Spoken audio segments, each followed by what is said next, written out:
Look at this crap right here. 8 fuel islands. 8 fuel islands. One guy getting fuel, one guy putting air in a tire. No one else is getting fuel. No one's doing anything except wasting my time. Oh, looks like Stevens is finally going to get off the pot. There we go, Stevens. Good job. Hey, how's it going out there today, everybody? Happy Monday morning. Appreciate everybody tuning in. If you could, hit that like and subscribe button for me. Hit the share button. Share it to everyone you know. Just hit reply all when you hit the share button. I'm sure you'll get no negative replies back from sending that to everybody. It's good stuff. Fun for the whole family. So, do that. Before I get started with the weekly recap, I want to shout out, met a couple of subscribers this week. They actually came and met me. That was really cool. I appreciate that. So yeah, that kind of highlighted my week. That's really cool to put some faces to the names. You know, people you talk to on the internet all the time, to actually get to meet them. Pretty awesome. So yeah, pretty good week this week. Started off like a flaming bag of dumpster. You know, a flaming dumpster fire, I guess is what I'm trying to say there. I thought it was going to be a really bad week, but I got one load here at the end of the week that really pulled it up out of the dumpster. Started my week out on a backhaul, which is typically not what you want to do, but it happens sometimes, you know, because backhauls typically are not as good as, you know, my beginning of my week. But anyway, started out on a backhaul from Ohio. It just keeps getting worse now. I hear you. I hear you. So what I should have done, I should have left this load in Ohio for someone else, because it wasn't a bad load. I sprinkled mediocrity all over it by deadheading 360 miles to get it. So starting out, the load ended up, starting out, the load was 787 miles, and it paid $1,800. So, you know, it's like 2.25 a mile, somewhere in that ballpark. Not bad.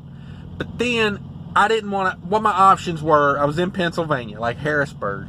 So to come out of Harrisburg, I was going to deadhead all the way back to Chicago, which is typically what I do, get a load out of there, going back to Minnesota for like, you know, $2,000. So to me, that's the better option. But I was like, I could have, what this load did for me, was this load cut out a 10-hour break. So instead of having to deadhead to Chicago, wait like 10 to 12 hours for the load to be ready, I said, hey, I can grab this load and I can get on with it. Shouldn't have done that. Should have left this load in Ohio for someone to make profit on it, instead of doing what I did, which was pull all the profit out of it by deadheading all the way across Pennsylvania to get it. So, not a bad load though. Overall, it was big totes of eggs. So like, you know, eggs that had been cracked out of the shell, but still like whole, still had the yolk and everything. Going to a bakery. So it was a pretty interesting load in these like big totes, like cooler looking things. But it loaded quick, it unloaded quick. That was the one redeeming quality of this load. It took about an hour to load it, paperwork all out the door. Unloading it was even faster. It took about 15 minutes to hand the guy the paperwork. By the time I handed him the paperwork, they were already unloading it in the door. And basically by the time he could like sign the paper, he's like, as soon as you get a green light, you can go. And I literally got in the truck and went to microwave a breakfast burrito, and by the time the breakfast burrito was done and cooled enough to eat, I was already done. So you know, when you can beat my burrito in unload times, hey, shout out to you on that one. So anyway, 787 miles on that load, loaded 361 deadheads. See, that was the mediocrity. I put mediocrity all over it by doing that. So it took it from loaded miles 2.25 down to all miles. So that's how we play over here, all miles. $1,800 on 1,148 miles is $1.56 all miles. Not good. To the truck, $1.25. Might as well be leased on the Swift at that point. We don't do it all the time though, so it's a law of averages here, you know. So I took it because it was going back to Minnesota. I said, hey, I can get some direct freight out of Minnesota. We'll pull this week up out of the gutter. So anyway, on that load, you know, pretty basic stuff on the first load. $8 scale, or $8 tolls, $12 scales. Bought some diesel, whatever. 35 degrees start and stop on that load, so it was pretty easy on reefer fuel. So anyway, way it works out, I get to Minnesota on that load, I get empty, and I'm supposed to have a load out of Minnesota back to Chicago, where I have a really nice load set up. So the way that works is, I wait around till like noon. I'm supposed to go pick the load up. I think it's scheduled to pick up at like 2 or 3 in the afternoon, the direct freight back to Chicago. But they call me and they say, hey, that's canceled. So I'm like, all right, well, and they're like, well, we looked at the load board, and we can get another load to Chicago if you still want to get to Chicago. And I'm like, well, yeah, I got direct customer freight down there. Of course I want to get back to Chicago. So this load to Chicago didn't pay as good. It paid $1,200 on 500 miles. Not a bad paying load, but the direct freight I had from Minneapolis to Chicago paid like $1,500, which was like really good. So you take what you can get, you know, because I'm trying to get back to Chicago to get this, like, I got a load to Houston out of Chicago I'm supposed to pick up.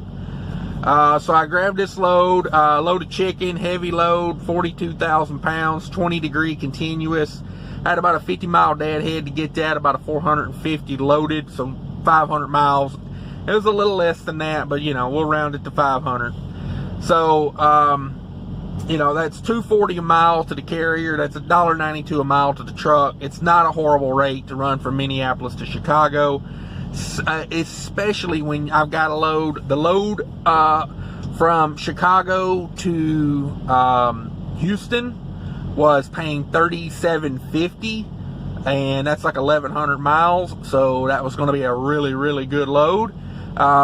So I took this load down to Chicago. I delivered it, all as well. Came off clean, no lumpers, no nothing. I'm chilling in the customer's parking lot because they let me stay there. I was going to put in an 8-hour break, and then I was going to drive over and pick up the load to Houston. It was all looking good. And then 8-hour breaks up, I hop out. I go to turn the reefer unit back on because I had it off. I'd already cleaned it out and everything. And nothing happens. I hit the start button, nothing happens. Hit the start button, nothing happens. I take the battery cables off the battery, let it set for like 10 minutes, put them back on, nothing happens. I'm going crazy by this point, because the load to Houston's got to be picked up. Like, they close at like 5, and at this point, I don't know. It was kind of earlier. It was probably like noon or something, 1 o'clock. I can't remember exactly, but I was a little panicked. So, nothing I can figure out. You know, I make sure the start-stop switch inside the reefer unit's on. It's on. Everything looks good.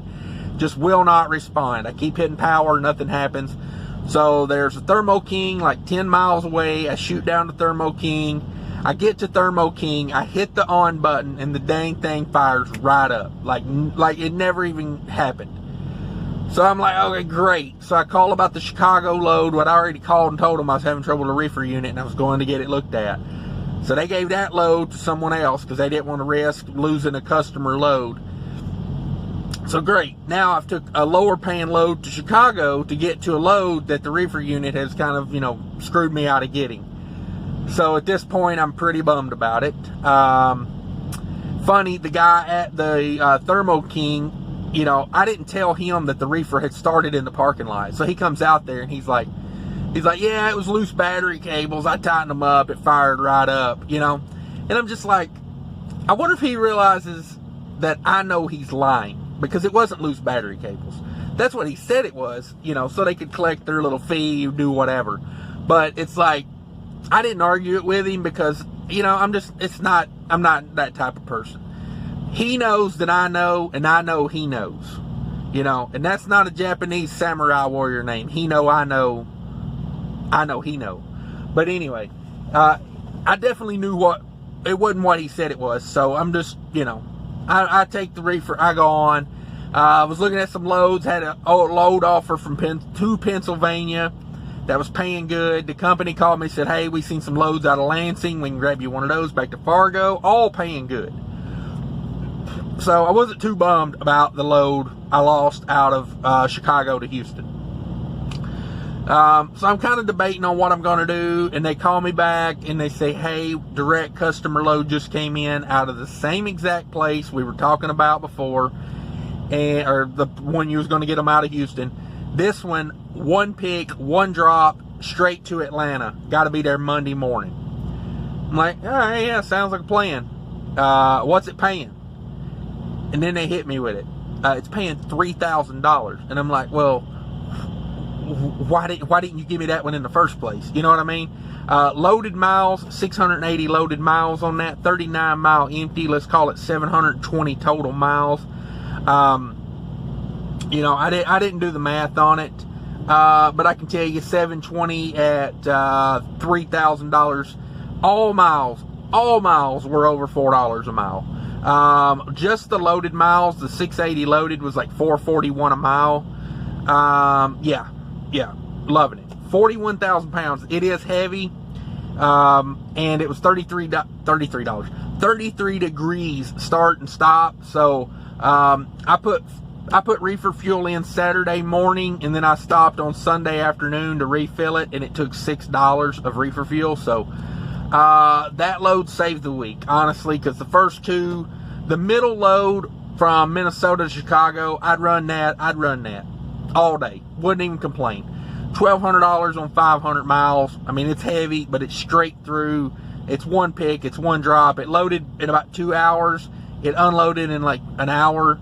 Like I said, I'd run those. You know, I'm not complaining about that one. And the first load was a good load. It's just I killed it with deadhead.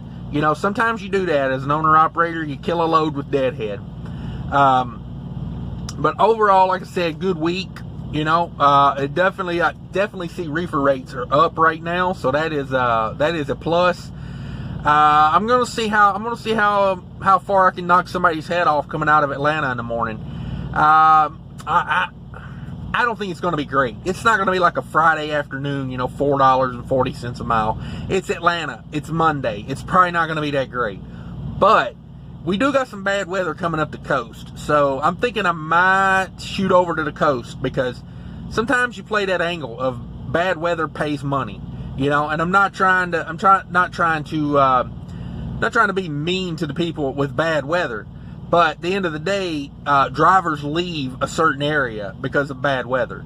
I kind of look at it the other way. I kind of go into the area with bad weather. You know what I mean? Like, it doesn't always work out for me. Sometimes it bites me in the butt, you know, like, especially in the winter, you know, you end up having to set a day, and then you're like, well, I lost a day. That wasn't worth it. But I may shoot over that way to try to see if the rates are up more that way. I ain't really thought about it too in depth yet.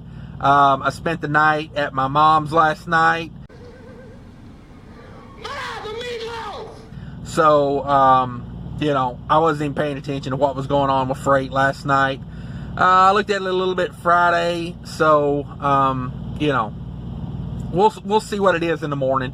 But yeah, let's recap this week up real quick. Not a bad week, like I said. I spent one night at the house, and I spent one night at my mom's this week. And both of those were, you know, I took a day off at the house. So, not a 34-hour restart, but I took a good, you know, 28, 30 hours off at the house. And I took a long break, like a 15, 16-hour break last night. So, overall, I'm pretty happy with the week. To still have the revenue I had, pretty happy with it. So, this week, we got 7.8 miles per gallon. Every load was heavy. You know, deadhead, man, I didn't do the numbers on deadhead, but I'm going to say it's a lot, because there's 450 miles. 450 miles on 2370 all miles. So 450 on that, we're probably close to, that's probably close to like 17, 18% just in my head doing the math. So quite a bit of deadhead. But all the loads were heavy. The first load was right at 42,000 pounds. That was a heavy one. The second load was right at 41,000, and this one I got on now, they say it's 39, but the scale says it's over 40. So, you know, all loads over 40. So we've been heavy when we've been loaded this week. So 7.8 miles per gallon. The night at the house I didn't idle last night. I stayed at my mom's. But the rest of the time there's been some idling. So it is what it is. 7.8. I'm still pretty happy with that.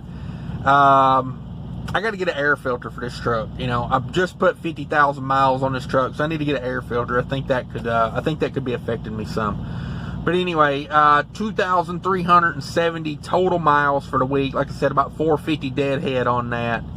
$6,000 total revenue for the week. That's $6,000 to the carrier. That is $2.53 all miles. $4,800 to the truck. That's $202 a mile to the truck. Pretty happy with that. I like, you know, in my head, I kind of like that 2 at the beginning of my to the truck number. Don't always get it, but it's nice when that first, you know, it starts with a 2. It's like a psychological thing. Expenses this week, $783 on truck diesel, $84 on reefer. Pretty good on reefer. It's come way down because, you know, start and stop loads. I had that one overnight load, but that load didn't even have a break in it. Like, I picked that load up and I drove that load straight to Chicago and unloaded it in the morning. So the one load that was continuous was just a straight through run. So reefer was pretty good for the week. Spent $24 in DEF, $36 on scales. I scaled all 3 loads one time, no rescales. Tolls, $35 in tolls. That was mostly just running around Chicago, to be honest with you, because on that straight through run from Minneapolis down into Chicago, I just ran that straight. I didn't go around or anything because, I mean, I had an hours situation going on there. I had to get that delivered and get an 8-hour break in so I could go get that other load that didn't work out. But that was the plan at the time. So spent $35 on tolls this week. Didn't pay anything on parking.